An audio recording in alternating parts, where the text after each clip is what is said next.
Good afternoon students. देखो last time हमने 10.4 exercise की थी, आज हम 10.5 एक्सरसाइज स्टार्ट करेंगे। हमारे पास देखो इस एक्सरसाइज में हमारे पास होगा क्या, हमें intercept form of a line बतानी है। इंटरसेप्ट्स के बारे में मैंने तुम्हें लास्ट टाइम भी बताया था कि इंटरसेप्ट्स क्या होते हैं कि कोई लाइन एक्स एक्सिस के साथ किस डिस्टेंस पे है, वाई एक्सिस के साथ किस डिस्टेंस पे है, वही उसके क्या हो जाएंगे, इंटरसेप्ट्स। ठीक है, तो अगर मतलब मान लो कि ये हमारे पास कोई एक्स एक्सिस है, ये हमारे पास कोई वाई एक्सिस है, ठीक है, और ये लाइन अगर इस तरफ से जा रही है तो इतना डिस्टेंस अगर मान लो कोई ए टाइप से है तो ये कोई ए पॉइंट, ये कोई बी पॉइंट, और अगर ये डिस्टेंस अगर मान लो बी है तो बी के कोऑर्डिनेट्स क्या हो गए, 0 और बी, ए के कोऑर्डिनेट्स क्या हो जाएंगे, ए और 0। ठीक है, तो इसका मतलब इसका एक्स इंटरसेप्ट कितना है, ए, वाई इंटरसेप्ट कितना है, बी। और तब अगर मुझे किसी भी लाइन की जनरल इक्वेशन बतानी हो यूजिंग इंटरसेप्ट तो वो क्या होगी, X by A plus Y by B is equals to 1। ये हमारे पास जनरल इंटरसेप्ट फॉर्म हो जाएगी किसी भी लाइन की। और ये फॉर्म बनी कैसे है, वही वाली जो हमने पहले इक्वेशन पढ़ी है ना, that Y is equals to M X plus C, इसी से ही बनी है। ठीक है, जिसमें अब सी की वैल्यू कुछ अब हमें डायरेक्ट ए और बी की हेल्प से मिल सकती है, एम की वैल्यू भी डायरेक्ट हमें ए और बी की हेल्प से मिल सकती है। ठीक है, फिर उसके बाद देखो हमारे पास इसमें नेक्स्ट क्या होगा, equation of a line in normal और परपेंडिकुलर फॉर्म। तो देखो इसमें हमारे पास क्या होगा, जब हमें किसी भी लाइन की इक्वेशन बतानी हो जब वो परपेंडिकुलर फॉर्म में हो तो वो कैसे निकालेंगे। देखो ये कोई एक्स एक्सिस, ये कोई वाई एक्सिस, ठीक है, वो लाइन देखो इस लाइन की मुझे कोई इक्वेशन बतानी है, ये लाइन मेरे पास क्या होगी, कोई ए बी टाइप से, इस लाइन की मुझे इक्वेशन बतानी है। अब मुझे करना क्या है कि कोई ना एक परपेंडिकुलर ड्रॉ करना है, ऐसा परपेंडिकुलर ड्रॉ करना है जो कि ओरिजिन से पास आउट हो रहा है, वो परपेंडिकुलर कहीं पर भी जाके हो सकता है। ठीक है, अब ये जो परपेंडिकुलर होगा इसकी कुछ लेंथ होगी पी। ठीक है, अब ये परपेंडिकुलर इस एक्स एक्सिस के साथ कोई ना कोई एंगल तो बना के जाएगा। मान लो मैंने उस एंगल को नाम दे दिया कोई अल्फा टाइप से। ठीक है, ये परपेंडिकुलर वाली लाइन एक्स एक्सिस के साथ जो एंगल बना के जा रही होगी उस एंगल को मैंने क्या नाम दिया है, अल्फा। तो अगर मुझे किसी इस लाइन की इक्वेशन निकालनी है तो वो तरीका क्या होगा निकालने का, X cos alpha plus Y sine alpha, वो इक्वल्स टू होगा किसी पी के। ये हमारे पास तरीका होगा किसी परपेंडिकुलर फॉर्म ऑफ लाइन की इक्वेशन निकालेगा। परपेंडिकुलर फॉर्म में ये चीज ध्यान रखना कि ये वाले जो परपेंडिकुलर वाली लाइन है हमेशा एक तो ओरिजिन से होके जा रही है और एक्स एक्सिस के साथ कोई एंगल क्या बना रही है, अल्फा। और ओरिजिन का और उस जिस लाइन की मुझे इक्वेशन निकालनी है उनके बीच का जो डिस्टेंस होगा, परपेंडिकुलर डिस्टेंस होगा, वो क्या है, कोई पी टाइप से। अगली बात समझ। ठीक है, फिर अगर अब देखो हमारे पास equation of line in symmetric और पैरामेट्रिक फॉर्म मुझे बतानी हो तो वो तब मैं कैसे बताऊंगी, वो देखो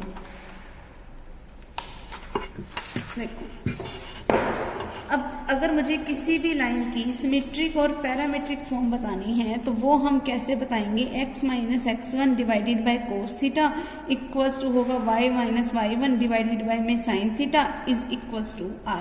सिमेट्रिक और पैरामेट्रिक फॉर्म किसी भी लाइन की फॉर्म की कब निकाली जाती है, पहले तो ये बात समझो। अगर मुझे दे रखा हो कि लाइन ओरिजिन से पास आउट हो रही है, इट मीन्स कि वो परपेंडिकुलर फॉर्म की लाइन है। ठीक है, नो डाउट।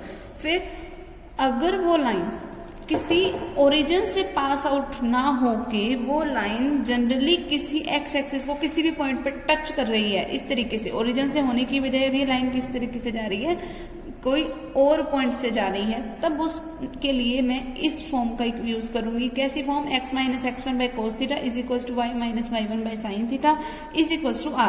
अब इसमें x1 y1 sine theta cos theta और r क्या है वो मैं बता देती हूँ। देखो अब हमारे पास क्या है, इस लाइन के ऊपर मैंने कोई भी दो पॉइंट्स ले लिए अपनी तरफ से, एक पॉइंट मैंने ले लिया a और एक पॉइंट मैंने ले लिया कोई p, जिसमें मैंने p के कोई जनरल कोऑर्डिनेट्स ले लिए कोई x y, और a मेरे पास क्या होगा, कोई गिवन पॉइंट होगा जिसकी मुझे कोऑर्डिनेट्स की वैल्यू पता होगी, यानी कि वो x1 y1 होगा। ठीक है, अब ये लाइन इस एक्स एक्सिस के साथ क्या एंगल बनाते हुए जा रही है, कुछ थीटा। अब देखो इस मैंने किया क्या, इस P पॉइंट से एक परपेंडिकुलर ड्रॉ किया, फिर एक से मैंने परपेंडिकुलर ड्रॉ कर दिया इस पे, तो यानी कि ये दोनों लाइनें अब एक दूसरे के क्या होगी, पैरेलल। अगर कोई भी दो लाइनें पैरेलल चल रही हैं तो वो जो एंगल बनाती हुई जाएंगी कोई ट्रांसवर्सल रे के साथ, तो वो हमेशा एंगल क्या होगा, सेम। तो अगर यहाँ पर एंगल थीटा तो यहाँ पर भी एंगल कितना हो जाएगा, थीटा टाइप का। ठीक है, अब r क्या होगा, इन्हीं दो पॉइंट्स के बीच का डिस्टेंस r। ए और पी के बीच का डिस्टेंस। और ये हमारे पास क्या हो गया, कोई symmetrical form that x minus x1 by cos theta is equals to y minus y1 by sine theta is equals to r।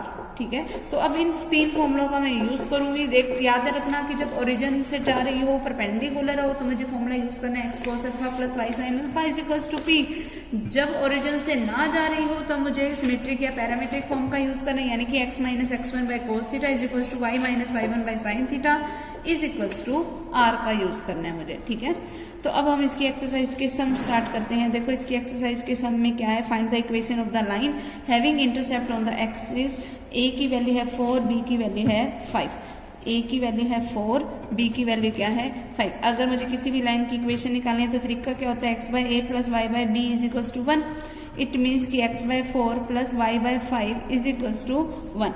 LCM लो क्या बनेगा, 5x plus 4y divided by 20 is equals to 1। 20 उधर जाएगा तो multiply हो गया, तो मेरे पास इक्वेशन क्या बन गई, 5x plus 4y minus 20 is equals to 0। ये मेरा क्या हो गया रिजल्ट, ये हो गई हमारे पास equation of the line using its intercept. ठीक है, फिर find the equation of the line which cuts off intercept 2 on the positive direction of x axis and an intercept 5 in the negative direction of y axis. अब negative direction बोल रहा है, it means कि मुझे अभी इस intercept को क्या लेना है, नेगेटिव लेना है, और x वाला इंटरसेप्ट मुझे पॉजिटिव ही बोल रहा है, तो वो मुझे क्या लेना है, पॉजिटिव। तो अब a की वैल्यू मेरे पास क्या हो गई 2, b की वैल्यू क्या हो गई -5। अब बस इसी फॉर्मूले में x by A plus Y by B is equals to 1, इसी फॉर्मूले में मुझे a और b की वैल्यू को पुट करना, मेरे पास रिजल्ट आ जाएगा। क्लियर, फिर अगला देखो, find the equation of the line which passes through the point 5 और 6। कि मुझे ऐसी किसी लाइन की इक्वेशन निकालनी है जो 5 और 6 पॉइंट से पास आउट हो रही है and makes intercepts on the axis which are equal in magnitude but opposite in sign. यानी कि इसके जो इंटरसेप्ट्स की जो वैल्यू है ना, ए और बी की वैल्यू, एक तो वो सेम है लेकिन वो साइन में क्या है, अपोजिट है। अगर देखो हमारे पास किसी में जनरल इंटरसेप्ट की बात करूं तो वो क्या होती है, x by A plus Y by B is equals to 1। यानी कि मुझे गिवन क्या है कि b की वैल्यू a के तो इक्वल है बट अपोजिट इन साइन है, तो b किसके इक्वल हो गया, माइनस ऑफ a के। तो अब ये इक्वेशन अब मेरे पास देखो बन क्या जाएगी, अब ये मेरे पास इक्वेशन बन गई क्या, x by a minus y by a is equals to 1। जहां पे b था वहां पर मैंने क्या पुट कर दिया, माइनस का a। अब देखो मुझे क्या गिवन है कि ये वाली जो लाइन है ना वो किस पॉइंट से पास आउट हो रही है, किसी 5-6 पॉइंट से। अगर ये लाइन किसी 5-6 पॉइंट से पास आउट हो रही है तो 5-6 पॉइंट इस इक्वेशन को सेटिस्फाई करेगा, तो x की जगह पे 5 पुट कर दो, y की जगह पे 6, तो क्या बन गया 5 by a minus 6 by a is equals to 1। ठीक है, एलसीएम क्या आ गया, a ऊपर क्या बच गया, 5 minus 6 is equals to 1। a उधर जाके मल्टीप्लाई हो गया, इसका मतलब -1 किसके इक्वल आ गया, a के। तो a की वैल्यू अगर -1 है तो b की वैल्यू क्या होगी, माइनस ऑफ a थी, तो b की वैल्यू क्या हो गई मेरे पास, प्लस का 1। ठीक है, तो मेरे पास इस लाइन की इक्वेशन क्या बन जाएगी, x by A plus Y by B is equals to 1 था ना। इट मीन्स कि x by -1 plus Y by 1 is equals to क्या है, 1। तो माइनस का x प्लस का y इज इक्वल्स टू 1, ये हमारे पास क्या हो जाएगी, उस लाइन की इक्वेशन। क्लियर, अब देखो हमारे पास नेक्स्ट सम क्या है, देखो find the equation of the straight line which passing through the point 1 and -2 and making of equal intercept on the axis. अब बिल्कुल सेम यही सम है, लेकिन अब मुझे इक्वल इंटरसेप्ट बोल रखे हैं, मतलब मुझे b की जगह पे क्या रखना है, a रखना है। वहां पे माइनस ऑफ a रखा था, अपोजिट साइन दे रखा था, तो अब यहाँ पर मुझे क्या रखना है, प्लस का a ही रखना है, बाकी सम बिल्कुल सेम है। ठीक है, अगला देखो, a line passing through the point 3, 4 and sum of its intercept on the axis is 14। कि एक लाइन है जो किसी 3 पॉइंट से पास आउट हो रही है, लेकिन जो उसके इंटरसेप्ट का सम है ना वो क्या है, 14। इट मीन्स कि a प्लस बी किसके इक्वल है, 14 के, तो b किसके इक्वल हो गया, 14 माइनस a के। आगे बात समझ। फिर मुझे क्या बोल रखा है, फाइंड इट्स इक्वेशन, तो मुझे इस लाइन की इक्वेशन बतानी है। देखो इक्वेशन ऑफ लाइन क्या होगी, x by A plus Y by B is equal to 1। It means x by A plus Y by 14 minus a is equal to क्या होगा, 1। अब ये लाइन किस पॉइंट से पास आउट हो रही है, 3 और 4 से, यानी कि मैं x की जगह पे 3 रख सकती हूँ, y की जगह पे क्या रख सकती हूँ, 4। तो क्या बन गया, 3 by A plus 4 by 14 minus a is equals to किसके हैं, 1 के। एलसीएम ले लो, 3 इंटू 14 माइनस ए प्लस का 4a डिवाइड बाय में क्या आएगा, a इंटू 14 माइनस ए, जो कि उधर जाके 1 से मल्टीप्लाई होएगा, तो ये क्या बन गया, a इंटू 14 माइनस ए। अब 3 की 14 के साथ मल्टीप्लाई कराओगे 42 माइनस में 3a प्लस का 4a is equals to 14a minus का a स्क्वायर। अब इस इक्वेशन को सोल्व करो, यहाँ से मेरे पास a की दो वैल्यूज आ जाएंगी, फिर a की पहली वैल्यू के लिए मेरे पास क्या इक्वेशन बनेगी वो इसमें पुट करके मैं निकाल सकती हूँ। फिर a की जो दूसरी वैल्यू आएगी उसको यहाँ पर फिर पुट करोगे, मेरे पास दो इक्वेशन आ जाएंगी इस सम में। ठीक है, क्लियर। अगला देखो, find the equation of a line which passing through the point 7, 9 which is such that the portion of it between the axes is divided in the ratio 3:1। कि कोई भी एक ना लाइन है जो किसी पॉइंट 7 और 9 से पास आउट हो रही है और इसका जो एक पोर्शन है वो देखो, सबसे पहले तो मैं ये ले लूँ, एक्स एक्सिस है, ये कोई वाई एक्सिस है, कोई भी एक लाइन है। ठीक, अब मान लो ये लाइन जो है इसका इधर से डिस्टेंस है a, तो इस पॉइंट के कोऑर्डिनेट्स क्या हो गए a0, इस पॉइंट से अगर इसका डिस्टेंस है b तो इसके कोऑर्डिनेट्स क्या हो गए 0 और b, ये कोई मेरा पॉइंट हो गया b। अब ये लाइन जो है, ठीक है, अब इस लाइन के ऊपर कोई एक पॉइंट है 7 और 9, 7 और 9 हमारे पास इस लाइन के ऊपर कोई एक पॉइंट है। वो पॉइंट है किस तरीके से, मान लो वो 7 और 9 पॉइंट है यहाँ पर, इस पॉइंट का मैंने नाम दे दिया P। अब ये 7 और 9 पॉइंट जो है वो इस तरीके से है कि portion of it between the axis is divided in the ratio 3:1, कि ये P पॉइंट इसको किसी 3:1 में डिवाइड करना है। ठीक है, अगर ये P पॉइंट इस लाइन को 3:1 में डिवाइड कर रहा है तो देखो मेरे पास 7 किसके इक्वल बनेगा, 7 इज इक्वल टू, देखो 3 की 0 के साथ मल्टीप्लाई होएगी, ठीक है, और 1 की किसके साथ मल्टीप्लाई होएगी, a के साथ। 3 की 0 के साथ मल्टीप्लाई हुई तो 0 आ गया, 1 की a के साथ मल्टीप्लाई हुई तो क्या आ गया a, डिवाइडेड बाय में क्या आ जाएगा 3+1, जो कि रेशियो का टोटल है। सेक्शन फॉर्मूला में ऐसे ही लगाते हैं। इट मीन 7 किसके इक्वल आ गया, a/4 के। तो मेरे पास a की वैल्यू यहाँ से क्या हो गई 28।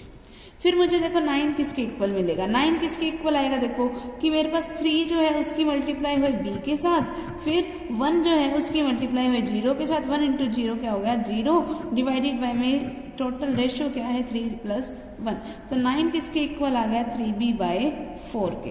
तो b मेरे पास क्या बन गया 9 इंटू 4/3, कैंसिल आउट हो रहा है 3 पे, तो यहाँ से मेरे पास b की वैल्यू क्या आ गई 12। तो अब a और b की वैल्यू पता चल गई। अब मुझे क्या निकालना है, इक्वेशन ऑफ द लाइन, तो x/a + y/b is equal to 1 का फॉर्मूला लगा दो, a और b मुझे पता ही है। ठीक है, अब देखो नेक्स्ट सम क्या है हमारे पास, 7th sum। Find the equation of the straight line which passing through the point 3 and -2 and cuts of positive intercepts on x-axis and y-axis and these are in the ratio 4:3।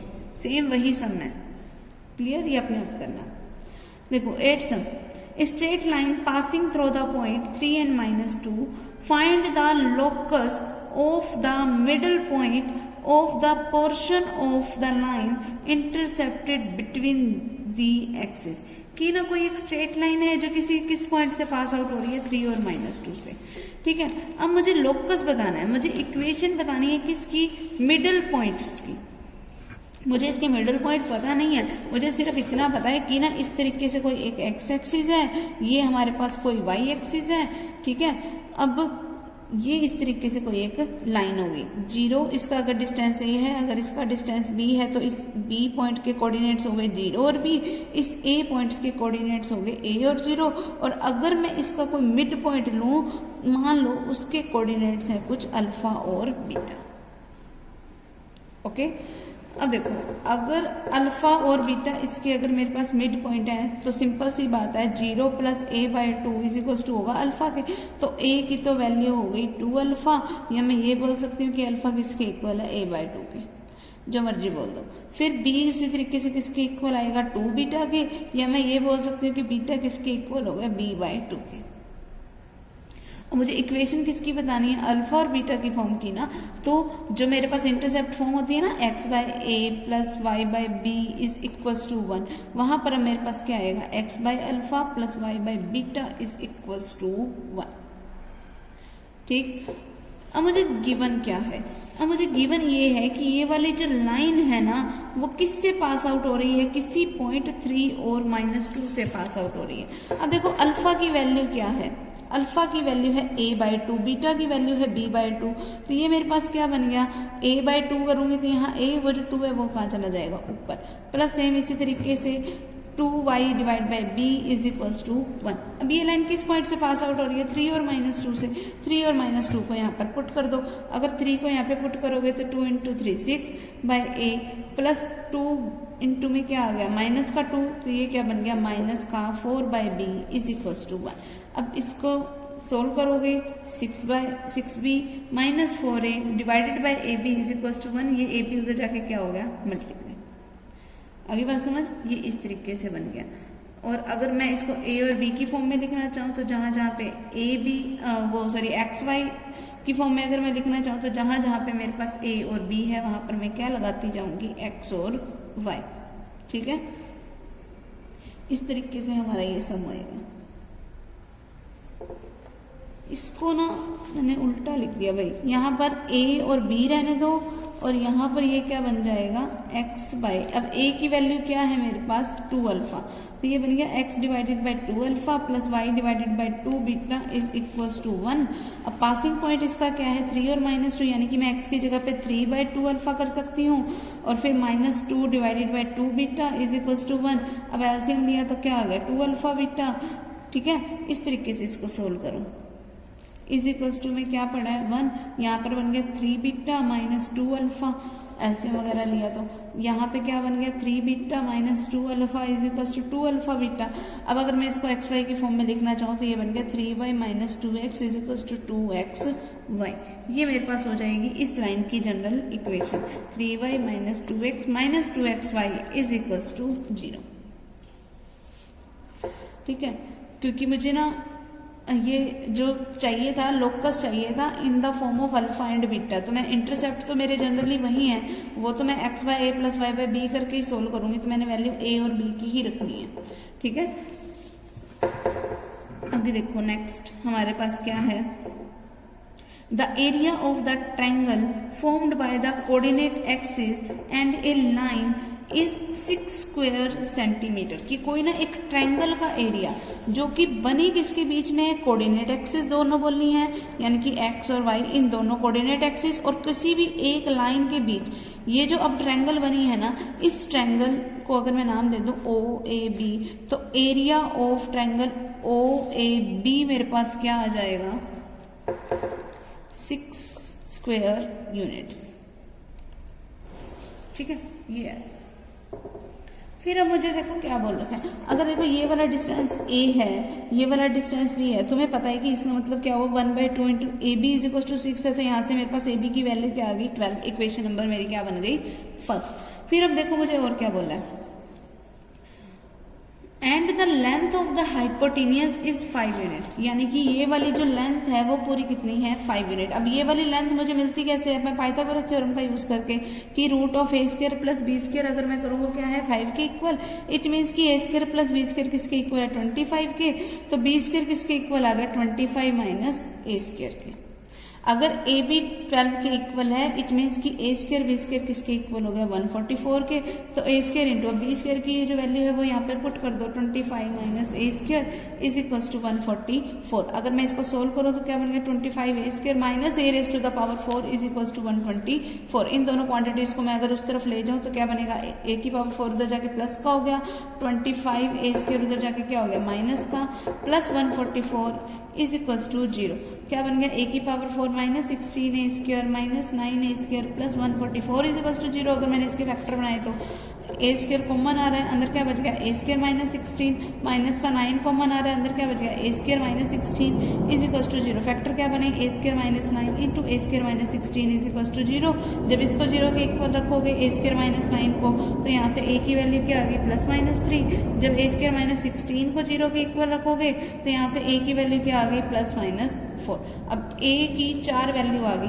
अब ए की जो मेरे पास एक value है plus का 3, उसके लिए यहाँ से मैं बी की वैल्यू निकालूंगी। अगर देखो अगर ए बी 12 के इक्वल है तो जब मैंने यहाँ पर रखा 3 रखा तो क्या बनेगा 3b इज इक्वल टू 12, तो यहाँ से b की वैल्यू क्या बन गई 4। तो एक तो मेरे पास बन गया पेयर 3 और 4 का। फिर दूसरा पेयर में कैसे बनाऊंगी, a की जगह पे -3 रखूंगी, माइनस का 3b इज इक्वल टू 12 हो जाएगा, तो यहाँ से b की वैल्यू क्या आ गई -4। तो इसका दूसरा पेयर क्या हो गया -3 और -4। फिर a की जगह पे 4 पुट करो तो 4 भी किसके इक्वल आ गया 12 के, तो b की वैल्यू क्या आ गई 3। तो एक पेयर हो गया इसका 4 और 3। सेम उसी तरीके से अगला पेयर क्या हो जाएगा -4 और -3। 4 पेयर बन गए। इस 4 अलग अलग पॉइंट्स के लिए मेरे पास इक्वेशंस भी कितनी आएंगी 4। हमारे पास जनरल फॉर्म क्या है x/a + y/b is equal to 1। तो पहले पेयर को पुट करो x/3 + y/4 is equal to 1। LCM क्या आएगा 12, तो 4x + 3y is equal to 1।